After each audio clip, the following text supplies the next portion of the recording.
Today in this tutorial, I'll show you how to create a Facebook carousel post.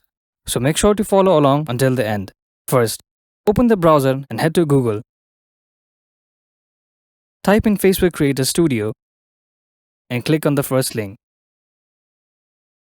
Now, log in into your account with your account details if not. You'll see an option to create a post. However, clicking on it won't allow you to make a carousel post. To do this, click on Ads, which is at the left navigation bar, and after a few moments, choose Create Ad. And select a goal such as get more website visitors, promote your page, or get more calls. For this demonstration, we'll select get more website visitors.